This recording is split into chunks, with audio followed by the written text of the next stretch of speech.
On est désormais sur le stand de Intrafin Games. Voilà, Intrafin Games, comme je le dis souvent, c'est mes chouchous avec Thibaut. Ça va? Ça va, David? Bah ouais, super. Bah écoute, moi je suis toujours ravi de venir vous voir. Je crois qu'à tous les festivals où je passe, je fais une vidéo avec vous. C'est adorable, merci Bah ouais. beaucoup. La dernière fois c'était SN. La dernière fois c'était à SN avec Giordano. Exactement. Ouais, c'était Giordano. Et puis on avait rencontré aussi Damien qui nous avait fait voir un petit peu la maquette, enfin vraiment le prototype vraiment avancé de Ibris 2. Ouais. Donc aujourd'hui on va parler des prochaines sorties à venir chez vous. Donc il y a déjà les chroniques de Drunagor dont j'ai parlé sur la chaîne. Qu'est-ce que j'ai fait également? Black Rose War Rebirth, Renaissance pardon. Excuse-moi. J'ai tellement l'habitude de le dire en VO, Black Rose War Renaissance. Et puis donc j'ai mes petits bouts de papier pour pas rien oublier. On va parler des petits jeux à venir prochainement. Des petits jeux, remarquez, des petits jeux, chez vous il y a rarement des petits jeux. C'est rarement, c'est toujours quand même, vous faites pas dans les petits jeux. C'est quoi votre plus petit jeu d'ailleurs? On a surtout du jeu extrait, en effet on est plutôt référencé comme ça. Bah oui. Après on a une belle annonce peut-être que tu as vu avec la sortie cette année de... Enfin, la réimpression de Cartographers. Ah oui. Et du coup la sortie du deuxième pack des cartes Parchemin, Okay. donc courant de l'année 2024. Ah bah voilà, bah, ça c'est une information que j'avais pas. Mais par contre au mois d'avril vous sortez les rats de Windstar. Alors les rats de Windstar au mois d'avril, exactement. Qui est une localisation de chez Cranio. Tout à fait. Cranio Création. Cranio Création, exactement. Nos copains qui vont passer demain et après-demain normalement. Okay. Donc nous faire un petit coucou. Les rats de Windstar, Simone Luciani et Danilo Sabila. Petit jeu, on est sur une gamme de jeux pour les connaisseurs, disons au niveau du format de boîte, au niveau complexité et au niveau durée, sur du Grand Austria Hotel, sur du Marco Polo et ce style-là. D'accord. Lorenzo le Magnifique, etc. Ouais, je l'ai vu à SN parce qu'il était sur le stand de Cranio, il a fait Exactement. un tabac. Ouais. En VO, là, toutes les boîtes sont parties archi vite. C'était un délire, tout le monde voulait les rats de Windstar. Le jeu est magnifique. Et ils avaient également un Nunaki. Exactement. Qui sort aussi chez vous. Au même moment, donc par les mêmes auteurs. Voilà. Donc voilà, on est sur un... Alors l'idée c'est d'être sur un 4X, mais on va pas vraiment être sur un 4X. On va être sur un 2X, on va dire, 2-3X, avec quand même un gros côté Eurogame. On est le chef des Vikings ou des Égyptiens ou d'une autre civilisation sur notre planète. C'est ça. Et l'idée c'est de choper des ressources, conquérir différents territoires et pour récupérer, gagner on va encore débloquer, plus de ressources, débloquer. On va débloquer des divinités, des Exactement. guerriers, etc. Et puis on va pouvoir les envoyer sur la planète. Exactement. Il y a un petit côté gestion de plateau de ressources et puis il y a aussi également un côté conquête de territoire sur les différentes planètes et tout ça. Donc vraiment un jeu complet aussi à Nunaki. Ouais, au même moment du coup. Et autre Cranio création qui arrive chez nous, ouais. L'extension pour barrage de la carte Colorado. Ah, voilà. Ok, super. Barrage, un jeu excellent.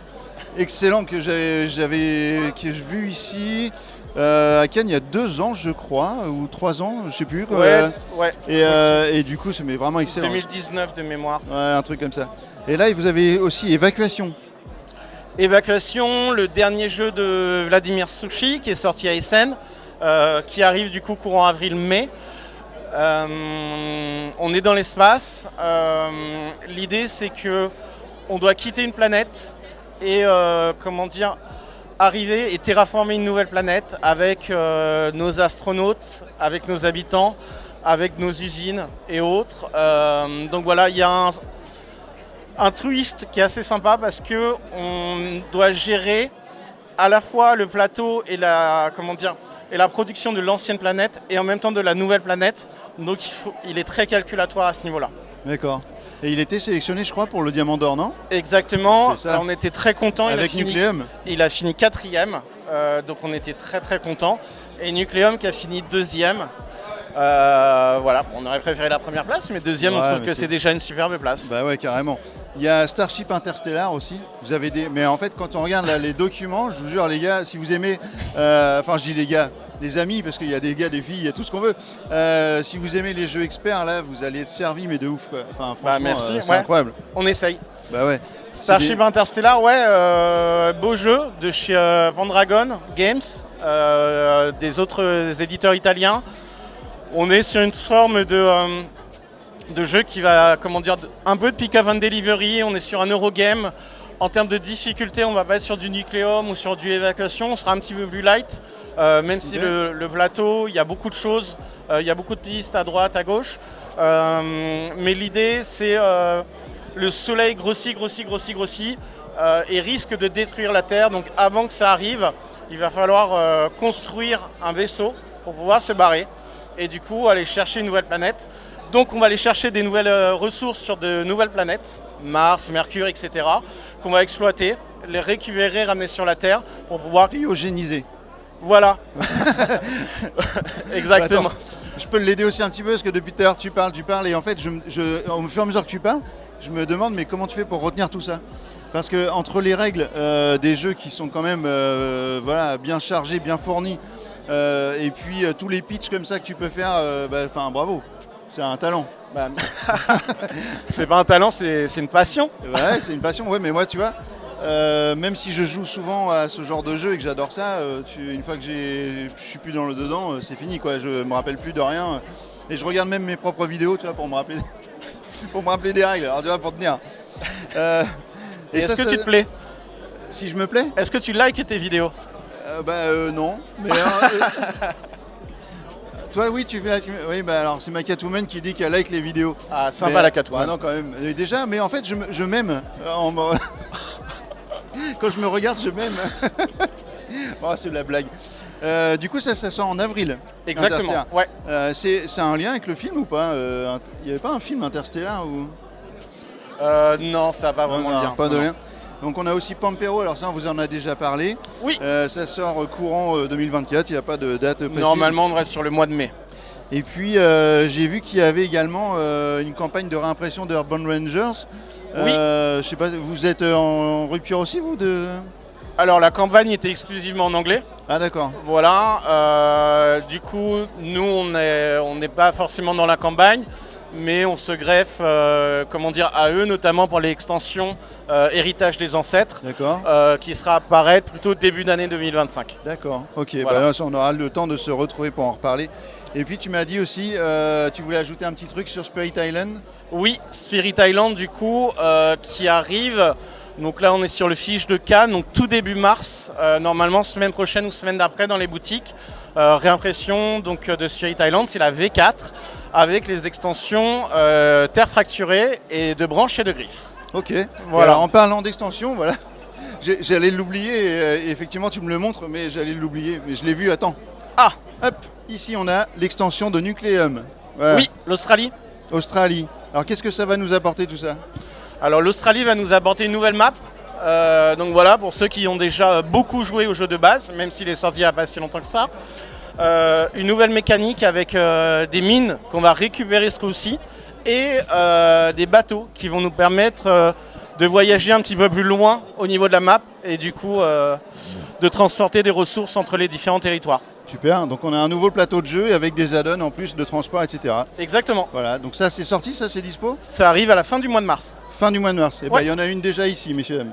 Et écoute, voilà, merci beaucoup Thibaut. Merci à toi. Et c'est toujours un plaisir. Et puis bon festival, j'allais dire bonne je sais pas quoi, mais bon festival, bon courage. Et puis amuse-toi bien. Bon courage à vous deux et merci encore pour tout le boulot. De rien, c'est un grand plaisir parce que c'est fait avec passion et avec amour. Oh, merci beaucoup David. Allez, ciao. Bye. On est maintenant sur le stand de Crapaud Céleste avec quelqu'un que j'apprécie beaucoup, c'est François. Bonjour François, ça va? Écoute, salut David. Écoute, ça fait plusieurs fois qu'on se voit et ça fait plusieurs fois que je travaille sur tes jeux, parce que j'avais déjà travaillé sur Totomix à l'époque, donc c'était un jeu, moi j'avais travaillé sur le prototype et ce prototype-là, il a fait l'objet d'une campagne Kickstarter, c'était ça? C'était Ulule à l'époque. C'était Ulule, je sais jamais, moi je me rappelle jamais, alors déjà que j'ai une mémoire de poisson rouge, alors sur quelle plateforme c'est, et donc qui avait été financé. Et qui est produit, attends, regarde, je me permets, j'en prends un juste derrière toi et voilà, on a la boîte finale. Tiens, regarde si tu veux la présenter. Voilà, c'était un petit jeu de placement de tuiles Si tu veux nous le pitcher rapidement, le Ouais, Totemix. c'est un jeu en fait coopératif de placement de tuiles où on choisit ensemble un puzzle à réaliser en début de partie. Et on va avoir des animaux totems qui vont avoir des pouvoirs particuliers qui vont nous permettre de bouger les tuiles d'une certaine manière. C'est ça. Et ça casse un petit peu l'idée du tour par tour parce que chacun a des actions et collectivement on décide de comment on va les jouer. Ok. Et donc là, alors hop, ça c'était Totemix et là tu es sur un nouveau gros projet. Alors je dis gros parce que c'est un projet plus ambitieux que Totemix, puisqu'on est sur un jeu initié avec un matériel qui est vraiment original. Vous pouvez retrouver déjà la vidéo sur la chaîne de présentation de Ethereum. Et puis je vais te laisser nous le pitcher, mais on est vraiment sur quelque chose de très original avec un matériel en 3D et ça c'est cool. Ouais, effectivement, il y a un système de... tiens, regarde, j'ai même une boîte, je vais pouvoir montrer Hop, ça. je vais la tenir. On a des boîtes de pup, c'est un jeu asymétrique, donc chacun va prendre sa boîte de pup dans lequel il va programmer ses actions. Et après on a un système de boîtes qui vont venir s'imbriquer les unes dans les autres pour former un plateau qui est en 3D et qui du coup apporte sur la table un côté vraiment sympa. Et en plus, le fait qu'il soit en 3D aide à... Hop, on va le remettre après, t'en fais pas. Tiens, je vais le remettre là. Et le fait qu'il soit en 3D, il y a des règles de déplacement qui fait que quand tu es un peu plus haut que les autres, tu vas avoir des bonus sur les déplacements. C'est ça. Quand tu es en bas, tu as accès à des ressources, mais pour remonter, ça va être plus compliqué. Mais parce qu'on a plusieurs niveaux, donc forcément, voilà. Et puis des terrains aussi qui sont plus ou moins difficiles. Et du coup, ça a une incidence directe sur le gameplay. Au-delà du fait que voilà, c'est vrai qu'une fois qu'il est posé sur la table, c'est quand même plutôt cool. Et c'est très malin parce que en fait il y a des jeux un petit peu avec des niveaux différents, c'est pas courant. On en voit quelques fois, surtout dans les dungeon crawlers. Je pense à Descente ou à Chronique de Drunagor récemment. Mais c'est vrai que dans les jeux initiés, comme un petit peu dans l'esprit du tien, on voit jamais ça. J'avais pas encore vu. Si tu veux, moi, un des objectifs aussi, c'était de me dire, tu vois, on a tous dans nos bibliothèques des super jeux qui sont très beaux et que finalement on sort pas aussi parce que la mise en place elle est complexe. Oui. Et là je voulais avoir un truc qui visuellement était chouette mais qui soit aussi rapidement mis. Voilà, c'est 3 minutes, 5 minutes on va dire. 5 minutes à mettre en place, tu prends ta boîte de pup, t'assembles tout et hop tu joues. Et c'est vrai que tu vois, je voulais pas me lancer et je voulais pas non plus me lancer dans un jeu avec des règles d'experts où tu pars pour un jeu de 3 heures. Je voulais arriver à cantonner ça à 45 minutes, 1 heure. Et pour le coup, voilà, ça on y est parvenu. Tu as une partie qui est un peu nerveuse, tu peux te dire tiens, je vais me refaire une autre partie si jamais tu sens que tu t'es fait poutrer. Parce que c'est un jeu où il y a quand même beaucoup d'interactions et beaucoup d'attaques, de choses comme ça. Donc des fois aussi sur un jeu de 3 heures, quand tu sens que tu as pris un mauvais départ, que tu t'es fait poutrer un peu par les autres et que tu sens que ça va être dur, les 2 heures qui te restent, elles sont un peu pénibles. Là, voilà, si tu t'es fait déborder, tu relances une partie et tu parce qu'on est sur une durée d'1 heure pour 2 à 4 joueurs. Ouais. Il n'y a pas de mode solo alors là-dedans? Et si, il y a un mode solo. Oui, mais alors c'est pour ça que je me doute avec qui tu travailles pour le mode solo. Et parce que c'est vrai qu'en plus, ça commence par un M, j'imagine. Voilà. Exactement. C'est quelqu'un que j'ai rencontré hier. Donc Martin, c'est Martin Montreuil de la Société des Jeux, qui est un grand amateur de jeux solo et qui travaille avec des auteurs justement, qui amène son savoir là-dedans, sa patte pour travailler des versions solo de jeux. C'est ça. Il apporte son expertise et il m'a fait la gentillesse déjà sur Totemix de superviser le mode solo. Et puis parce que moi je suis pas un grand, il y a quelques jeux que je joue en solo mais assez peu et du coup j'ai pas une connaissance vraiment très forte de ça. Et il m'a fait la gentillesse de bien vouloir jeter un œil bienveillant sur ce que je pouvais lui proposer et les valider. Et donc on a un mode solo qui te permet de jouer en solo, mais qui te permet aussi d'avoir un automat quand tu joues à 2, qui te permet de simuler 2 autres joueurs pour si tu veux plus d'interaction, voilà, c'est un mode en plus un automat qui est très simple et qui rajoute de l'interaction si jamais tu joues qu'à 2 et que tu as envie que ce soit un peu plus tendu. Génial, c'est cool en plus de travailler avec une personne hyper gentille, hyper agréable comme Martin, c'est que du bonheur. Vraiment il est très sympa. Et j'ai fait une vidéo avec lui du coup qui est sortie ce matin, là, voilà, samedi, on est samedi. Il y a un moment donné on sait même plus à quel jour on est. Ouais, non mais c'est vrai que là tu vois on est enfermé dans le sous-sol, tu sais plus quel jour il est. En plus il y a les soirées, en plus de la journée, toute la journée t'expliques les projets, donc voilà, il y a un moment donné t'es un peu déphasé à Cannes. C'est ça, moi j'ai vu des photos hier de Cannes sous le soleil et tout avec des gens et tout avec des lunettes de soleil, j'ai rien vu, j'ai pas vu le jour de la journée. Et d'ailleurs pour la petite anecdote, il y a Ethereum, il y a une boîte qui est chez Captain Meeple Oui. Captain Meeple qui j'y suis fait allé hier jouer. soir. Voilà. Et eux, ils ont une belle vue sur la plage, Oui. sur la mer. Donc Mais quand j'y suis allé, il faisait nuit, je suis allé au bar du Capitaine Meeple. C'est ça, On s'est vu d'ailleurs, on s'est croisé là-bas. croisé là-bas. Voilà. Cédric, on te salue. Capitaine Meeple, Bien. c'est vraiment quelqu'un aussi d'adorable. Ouais. Du coup, je suis complètement perdu sur ce que on est parti sur On carrément. était parti autre chose. sur le mode solo, Ouais, après c'est on pas a grave, dérivé. c'est ça aussi qui est sympa. Moi, j'aime bien faire des vidéos où à un moment donné, on parle d'autre chose parce que c'est la vie aussi, c'est cool. Et donc là, il y a une campagne Kickstarter. Et donc ça, c'est là, le plus important. Et oui, parce que le jeu là est en ce moment en campagne sur Kickstarter, où bah forcément qui apporte son lot de stretch goals, de gameplay supplémentaire. Sur la version Kickstarter, tu vas trouver aussi 2 pubs supplémentaires qui vont te permettre de jouer jusqu'à 6. Tu vas avoir un petit gameplay qui te permet d'ajouter un X, c'est-à-dire que là on a un 3X, d'un coup tu transformes le jeu un peu en 4X, donc voilà, qui te permet d'étoffer l'expérience, parce que là on est sur une boîte qui va sortir en boutique, mais voilà, le Kickstarter te permet d'agrandir l'expérience, qui en ferait peut-être un jeu trop cher pour la boutique, mais qui sur Kickstarter te permet quand même de proposer des... Et puis il faut aussi des petits avantages quand tu achètes Voilà. un Kickstarter, c'est ce que les gens aiment bien, et puis parce que justement c'est ce qui fait la différence entre attendre une version boutique ou le pledger maintenant, et puis en plus du fait d'aider, de participer à la création du jeu, forcément tu attends aussi d'avoir quelque chose en plus dans ta boîte, ça c'est bien normal. Après c'est sûr que maintenant c'est peut-être un petit peu moins le cas si tu veux, parce que tu as les grosses machines qui maintenant font tourner Kickstarter, mais tu vois, moi je suis une petite maison d'édition, c'est encore des moyens de financement qui moi me permettent de réaliser ces projets, Bien sûr. qui peut-être ne sortiront pas si j'arrive pas à obtenir mes objectifs sur Kickstarter. C'est ça. C'est pas comme les gros, et c'est très bien pour eux, qui finalement ça devient juste une vitrine et une précommande. Oui. Moi c'est un vrai soutien si tu veux Bien à sûr. la production et à lancer, à donner vie au projet, quoi. J'ai fait il y a quelques temps, là, il y a 2 semaines, je pense, une vidéo sur Gamephone Kickstarter Machine Afrique, tu vois, Je l'ai vu avec passer, un mais point je l'ai pas d'interrogation. encore vu parce que j'étais en préparation. Alors évidemment, ce titre-là, il n'est pas destiné à des sociétés comme toi.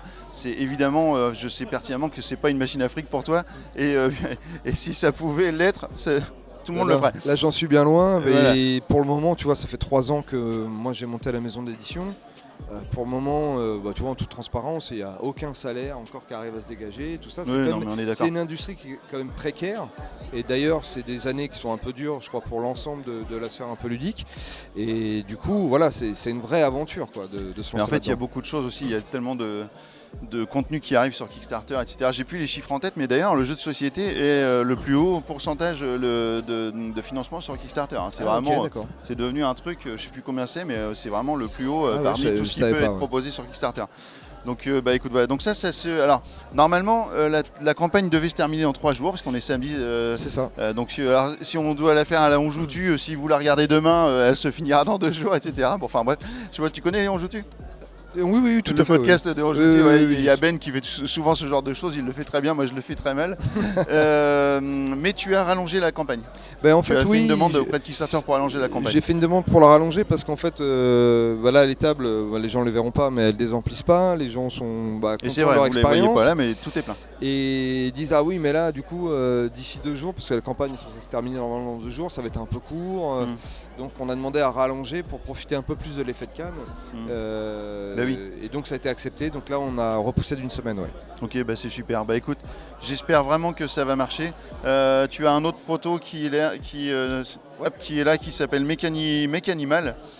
Si tu veux nous en dire 2 mots. Oui, ça, Mechanimal, c'est un projet qui devrait sortir pour la fin Moi, je d'année, le dis on avec un espère. accent français, moi. Mechanimal. Mécanimal. Et ça, c'est un peu original, c'est un jeu de course dans un univers d'animaux robotiques. Et tu n'as pas de plateau de jeu, donc c'est un jeu de course où tu vas découvrir ton terrain pour pouvoir avancer et où tu vas miser ton tour de jeu pour espérer avancer un peu plus vite au tour d'après.